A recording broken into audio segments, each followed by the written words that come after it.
When a minority group faces intense, systematic hunting by a larger power, the natural survival instinct is to disappear. You assimilate, you go underground, or you shed the specific markers that make you a target. In late 17th century Punjab, the Mughal Empire was aggressively consolidating its political and religious authority. To the Mughal administration, non-Muslims who refused conversion were viewed as political rebels who threatened the state's absolute control. The region was already divided by a rigid caste system.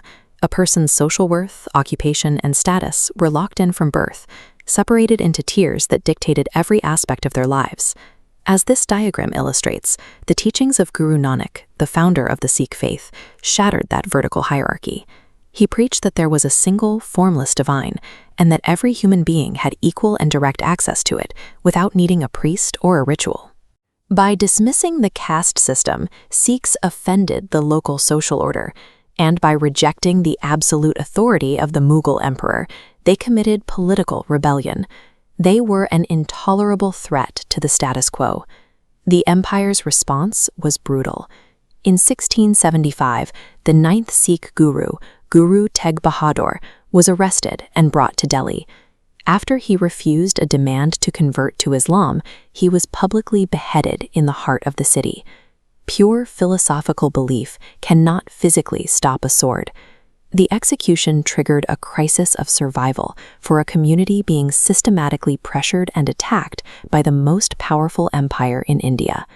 Leadership fell to his son, Guru Gobind Singh, who was just 9 years old.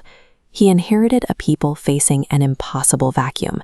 They had to either assimilate to survive or face total extermination. Guru Gobind Singh's response was a forced physical identity. He would make his followers visible targets to their enemies, yet completely inseparable from one another. The system was forged at a spring festival in 1699. Guru Gobind Singh stood before a massive crowd with a sword in his hand and asked who among them was willing to give him their head. 5 men eventually stepped forward. They included a shopkeeper, a farmer, a tailor, a barber, and a water carrier.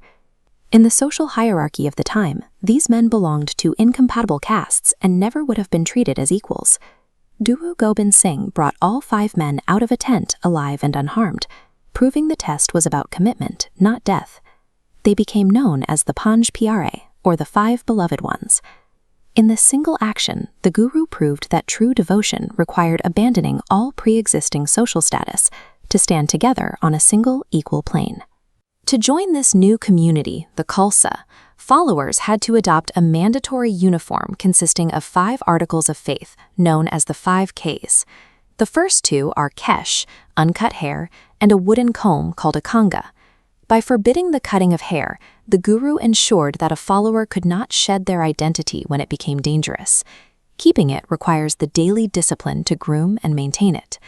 Followers also wear a steel bracelet called a kara and a specific undergarment, the kachera. These serve as constant tactile reminders that bind the individual to the collective and enforce moral readiness. The 5th article is the Kirpan, a sword or dagger.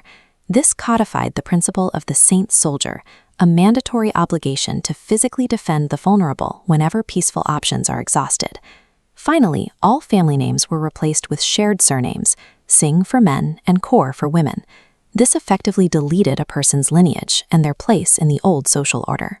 This uniform effectively scrubbed away existing social hierarchies. By making a wealthy Brahmin and a laborer look identical, inequality became physically impossible to maintain within their ranks. A moment of wonder.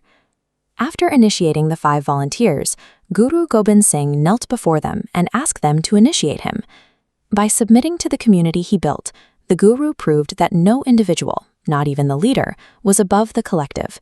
Authority was now decentralized. This system was soon tested by extreme tragedy.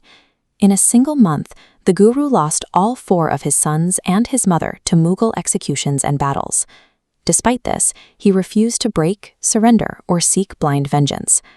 Because authority was anchored in the collective identity of the Khalsa rather than a single vulnerable leader, the empire could not decapitate the movement by killing the guru's family.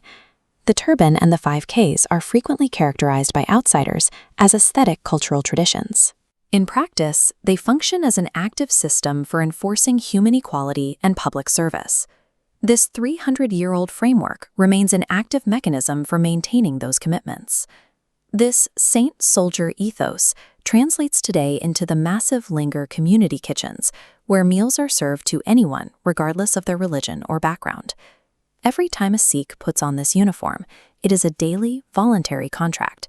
They are declaring that they will not hide, that they view all humans as equals, and that they are obligated to stand between the vulnerable and the sword.